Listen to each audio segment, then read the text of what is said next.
Hello students, BSc BEd first year की next class में आप लोगों का स्वागत है।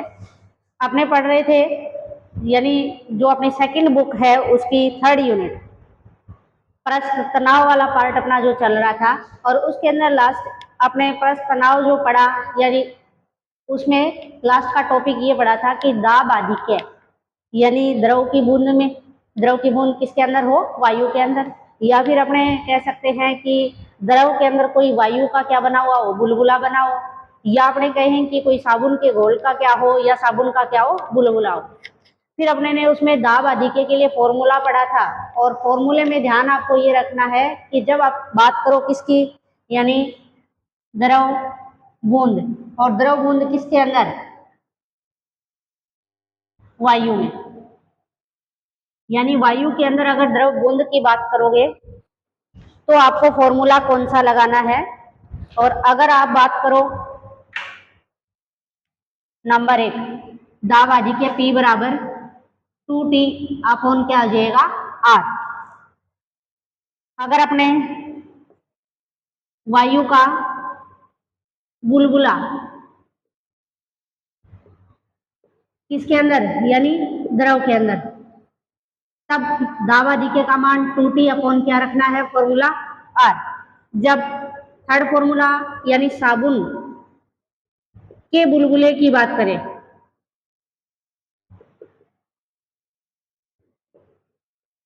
तो उसके अंदर आपको बताया था कि उसमें कितनी प्लेयर्स होंगी, यानी 2 पृष्ठ होते हैं इस प्रकार से, यानी 2 पृष्ठ हो गए।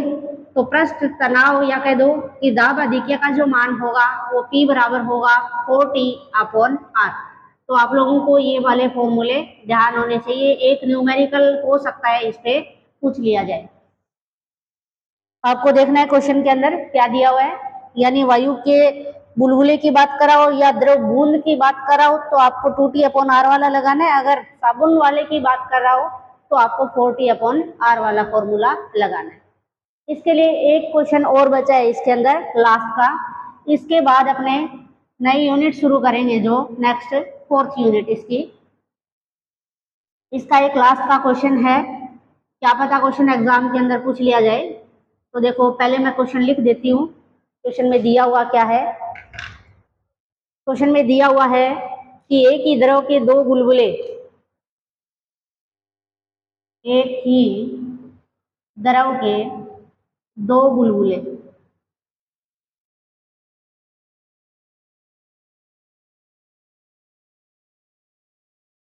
जिनकी त्रिज्याएं क्रमशः, जिनकी त्रिज्या क्रमशः दे रखी है 3 mm तथा 4 mm है, यानी मिलीमीटर है, आपस में मिलकर एक डबल बुलबुला बनाते हैं, यानी आपस में मिलकर एक डबल बुलबुला बनाते हैं। उनकी ये कह रहे हैं उसके उभयनिष्ठ पृष्ठ की वक्रता त्रिज्या आपको ज्ञात करनी है, उसके उभयनिष्ठ पृष्ठ की वक्रता त्रिज्या ज्ञात कीजिए, ये आपको निकालनी है। दूसरा आपको दिया हुआ है द्रव का पृष्ठ तनाव, द्रव का पृष्ठ तनाव कितना है, 0.07 न्यूटन पर मीटर। तो देखो फॉर्मूला किस प्रकार से अपने लगाएंगे इसमें,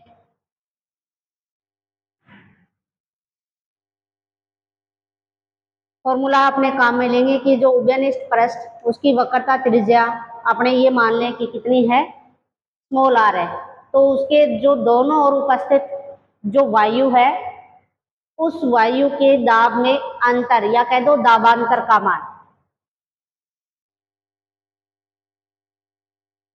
P बराबर P1 माइनस P2, इस प्रकार से अपने लिख लेते हैं। यानी P इक्वल टू तो कितना 2t अपॉन रेडियस जब अपने ने कितनी मानी R मानी है तो अपने ये ले लेंगे। सेकंड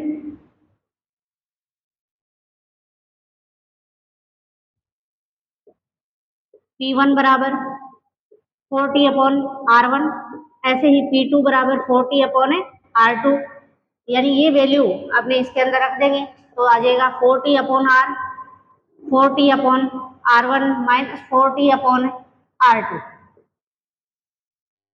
कॉमन आ रहा है 1 upon R, 1 upon R1 minus 1 upon R2, ये कट जाएगा। आपको जो उभयनिष्ठ परस्पर बन रहा है उसकी वक्रता त्रिज्या निकालनी है, कहने का मतलब स्मॉल r निकालना है। इसको अपने एलसीएम लेकर के हल कर लेते हैं। R1 R2 माइनस R1, इसको अपने उल्टा कर देते हैं, दोनों साइड से R1 R2 upon R2 minus R1। अब वैल्यू पुट कर दो इसमें। R1 R2 का मान भी R1 अपने पास कितना 3 mm, R2 बराबर दे रखा है 4 mm, तो अपने पास ये mm में निकाल लो, कोई दिक्कत नहीं है। एक बार 3 इंटू 4 अपॉन आ जाएगा 4 माइनस 3, 12 mm, या आप लिख सकते हो 12 गुना 10 की पावर माइनस 3 यानी मीटर। ये इसका लास्ट क्वेश्चन था और इसके साथ ये यूनिट अपनी कंप्लीट हो गई।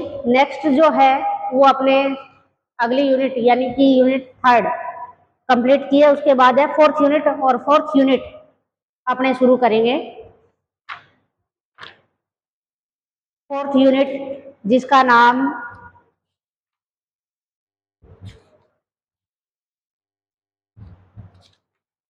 विद्युत चुंबकीय प्रेरण, यानी नेक्स्ट यूनिट है 4थी यूनिट।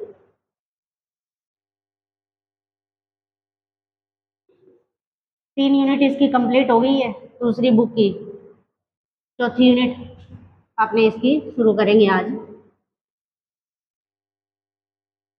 ये आपने 11th 12th के अंदर यानी इसके बारे में थोड़ा बहुत पढ़ा है, तो इतनी कोई ज्यादा टफ नहीं है।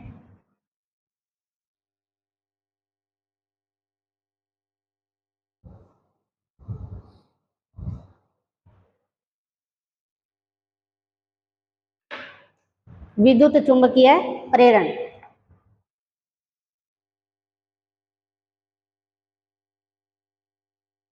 चौथी यूनिट।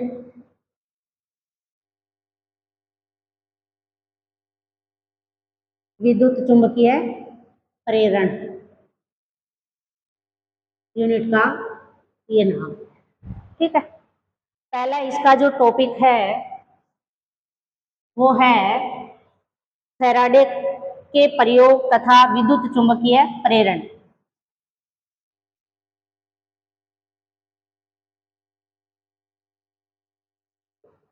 विद्युत चुंबकीय प्रेरण, इसको समझने के लिए यानी फैराडे ने, और तब 1831 के अंदर फैराडे, पूरा इसका जो नाम है वो है माइकल फैराडे, कहाँ के रहने वाले थे, इंग्लैंड के। उन्होंने एक एक्सपेरिमेंट किया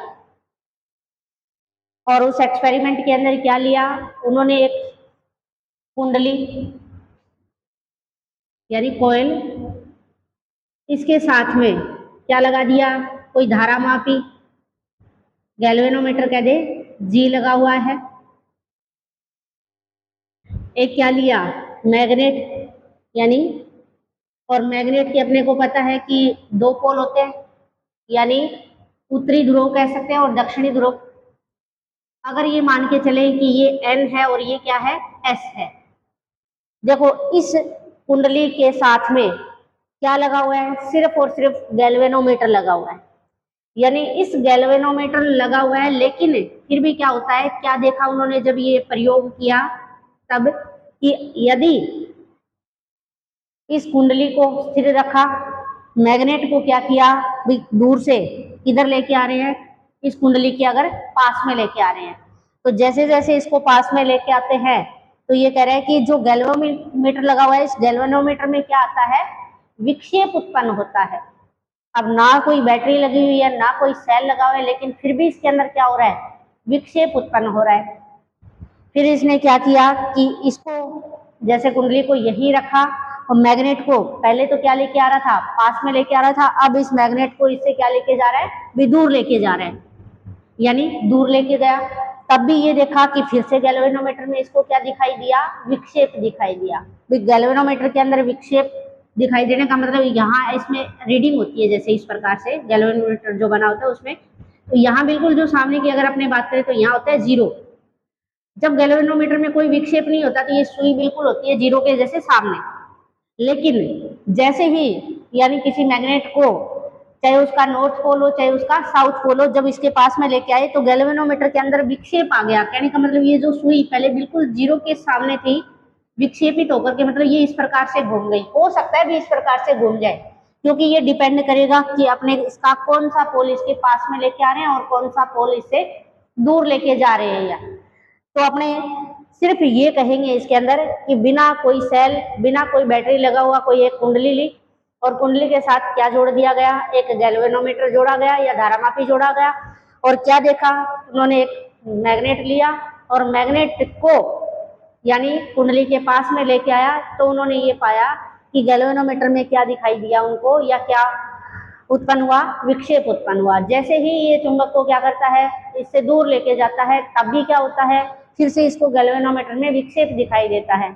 लेकिन जब इसको पास में लेके आ रहा था तब जो विक्षेप दिखाई दिया, और जब इसको दूर लेके जा रहे हैं तब जो विक्षेप दिखाई दिया, दोनों की डायरेक्शन क्या थी, अलग अलग थी। मान लो इसमें ये इस प्रकार से विक्षेपित हो रहा है, तो जब दूर लेके गया तो ये इसको यानी इस प्रकार से इसमें विक्षेप आ गया। तो अपने इसको ही क्या बोलेंगे कि जब यानी ये जो घटना को ही अपने क्या कहते हैं, विद्युत चुंबकीय प्रेरण कहते हैं। और कुंडली के अंदर क्या उत्पन्न होने के कारण हुआ है ये, यानी विद्युत वाहक बल उत्पन्न हुआ है। तो क्यों हुआ, क्योंकि जैसे ही देखो मैग्नेट है, मैग्नेट से क्या निकलेगी, बल रेखाएं निकलेगी। वो बल रेखाएं किस में से होकर के गुजरेगी, इस कुंडली में से होकर के गुजरेगी। कुंडली में से होकर के जब गुजरेंगी तो यानी जैसे जैसे अपने उस कुंडली के पास में उस मैग्नेट को लेके आएंगे तो उनमें से गुजरने वाली बल रेखाओं की संख्या क्या होगी, बढ़ेगी। जैसे जैसे अपने उसको पीछे की तरफ लेके जाएंगे तो उसमें बल रेखाएं जो गुजर रही है उनकी संख्या क्या होगी, घटेगी। कहने का मतलब उसके फ्लक्स में परिवर्तन आ रहा है, और जब फ्लक्स में परिवर्तन आता है तो क्या उत्पन्न होता है, यानी विद्युत वाहक बल उत्पन्न होता है। और ये जो विद्युत वाहक बल उत्पन्न हो रहा है, इस विद्युत वाहक बल का नाम क्या दिया गया, प्रेरित विद्युत वाहक बल, यानी इसको क्या कहेंगे, प्रेरित विद्युत वाहक बल। और इस प्रेरित विद्युत वाहक बल के कारण, क्योंकि गैल्वेनोमीटर में विक्षेप आना ये दिखाता है कि इस सर्किट के अंदर क्या हो रही है, करंट बह रही है। जिस डायरेक्शन के अंदर करंट बहेगी, कुंडली है वो, ये गैल्वेनोमीटर की जो सुई है वो उसी डायरेक्शन में क्या हो जाएगी, विक्षेपित हो जाएगी। तो इसका मतलब ये है इसमें धारा भी बही है, तो वो धारा जो बह रही है उसको अपने क्या कहेंगे, प्रेरित धारा कहेंगे। तो आपको अगर बताना हो कि विद्युत चुंबकीय प्रेरण क्या होता है, तो इसको इस प्रकार से एग्जाम्पल देकर के एक्सप्लेन करना पड़ेगा कि एक क्या ली गई, कुंडली ली गई जिसके साथ में गैल्वेनोमीटर जुड़ा हुआ है, एक चुंबक ली, और जब कुंडली को स्थिर रख करके यानी चुंबक को कुंडली के पास में लेकर के आते हैं तो ये देखा गया कि गैल्वेनोमीटर में क्या आता है, विक्षेप आता है।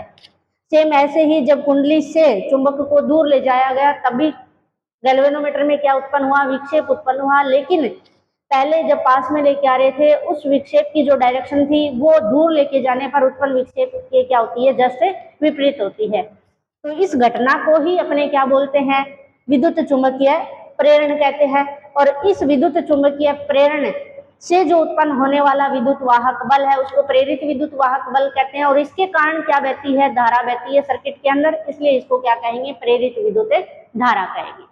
नेक्स्ट इसके अंदर अपने बात करेंगे कि जो फैराडे ने ये जो घटना देखी इसके अंदर कि इस प्रकार से ये हो रहा है, तो इसे क्या क्या ये कह सकते हैं, निष्कर्ष निकला। यानी कुछ पॉइंट्स हैं इसके, वो पॉइंट्स आप लोगों को ध्यान रखने हैं कि धारामापी के अंदर जो विक्षेप आता है, मैंने कहा कि सुई बिल्कुल क्या होती है, स्ट्रेट यानी जीरो के सामने होती है, बिल्कुल यानी 90 डिग्री एंगल पे, जैसे अपने को दिखेगा उसमें।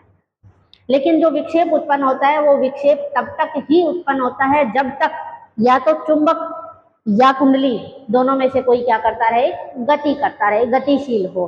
भाई इसको स्थिर रखा है, मैग्नेट को पास में लेके आ रहे हैं, तब विक्षेप आया, जैसे ही इसको दूर लेके गए तब इसके अंदर फिर से क्या आता है, विक्षेप आता है। तो कहने का मतलब जो विक्षेप आता है वो किसके कारण आता है, सिर्फ गति के कारण आता है, यानी गतिशील दोनों में से कोई एक होनी चाहिए। जरूरी नहीं है मैग्नेट ही गति कर रही हो, क्या गति करे, कुंडली भी गति की अवस्था में हो सकती है। कुंडली को अपने मैग्नेट की तरफ लेके आ रहे हो या कुंडली को मैग्नेट से अपने क्या दूर लेके जा रहे हो, तो दोनों में से आप जो ठीक लगे वो बात आप लिख सकते हो। सेकंड अगर अपने बात करें कि धारामापी के अंदर जो क्या आ रहा है, विक्षेप आ रहा है, वो किसके ऊपर डिपेंड करता है, ये जो अपने ने मैग्नेट लिए इसकी ध्रुव प्रबलता पर डिपेंड करता है, या कह सकते हैं ध्रुव सामर्थ्य पर डिपेंड करता है। अगर प्रबलता ज्यादा होगी तो यानी जो विक्षेप आएगा वो ज्यादा आएगा। कहने का मतलब विद्युत वाहक बल का मान ज्यादा होगा, प्रेरित होने वाली जो धारा है उसका मान भी क्या होगा, ज्यादा होगा। Second point. थर्ड पॉइंट अपने ये कह सकते हैं कि यदि कुंडली के अंदर कोई मुलायम लोहे का करोड़ रख देते हैं तो यानी धारामापी के अंदर जो विक्षेप उत्पन्न होता है उसकी मात्रा क्या हो जाती है, बढ़ जाती है। यानी धारामापी में विक्षेप ज्यादा आता है कब, जब अपने कुंडली के अंदर कोई मुलायम लोहे का क्या रख दिया जाए, करोड़ रख दिया जाए। तीसरा पॉइंट। चौथा पॉइंट अपना ये है कि कुंडली के अंदर अगर अपने ये कहें कि कुंडली को स्थिर रखो और मैग्नेट को क्या करो, यानी गतिशील रखे, तो जितना तेज गति से मैग्नेट को अपने कुंडली के पास में लेके आएंगे या इससे दूर लेके जाएंगे तो उतना ही विक्षेप क्या आएगा, ज्यादा आएगा। सेम कंडीशन अपने ये भी बोल सकते हैं कि मैग्नेट को स्थिर रख करके अपने कुंडली को क्या करते हैं, गतिशील रखते हैं। भी जितना मैग्नेट को स्थिर रखा हुआ है और कुंडली को अपने दूर लेके जा रहे हैं, और कितना जितनी तेज गति से लेके जा रहे हैं दूर, या उसको उतना जितनी तेज गति से उसको उसके पास में लेके आ रहे हैं मैग्नेट के, तो ये कह रहे हैं कि जो विक्षेप आ रहा है वो विक्षेप का मान क्या होगा, उतना ही ज्यादा होगा। ठीक है। धारामापी में विक्षेप की जो दिशा मैंने बताया कि डायरेक्शन जो सुई है वो विक्षेपित यानी क्लॉकवाइज होगी या एंटी क्लॉकवाइज होगी, ये डिपेंड किसके ऊपर करेगा, ये डिपेंड करेगा इस मैग्नेट के, ये जो पोल है यानी N और S, इस N और S में से अपने कौन सा पोल इसके पास में लेके आ रहे हैं और कौन सा पोल इससे अपने दूर लेके जा रहे हैं। कहने का मतलब यानी विक्षेप की जो दिशा है, विक्षेप किसके ऊपर डिपेंड करता है, यानी N और S पर निर्भर करता है। वे किस दिशा में आएगा विक्षेप, वो इसके ऊपर डिपेंड करेगा।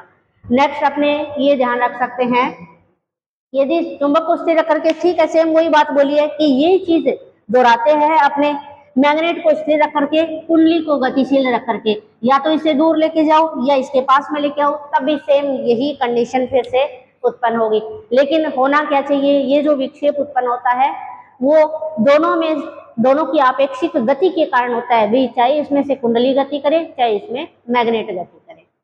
नेक्स्ट अपने कह सकते हैं लास्ट पॉइंट इसका कि कुंडली में उत्पन्न विद्युत वाहक बल कुंडली के प्रतिरोध पर निर्भर नहीं करता।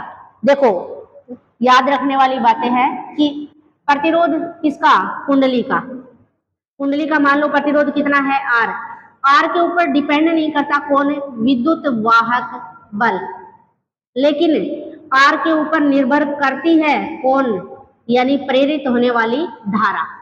यानी धारा का मान प्रतिरोध, किसके प्रतिरोध, कुंडली के प्रतिरोध पर निर्भर करता है, लेकिन विद्युत वाहक बल का मान प्रतिरोध के ऊपर डिपेंड नहीं करता।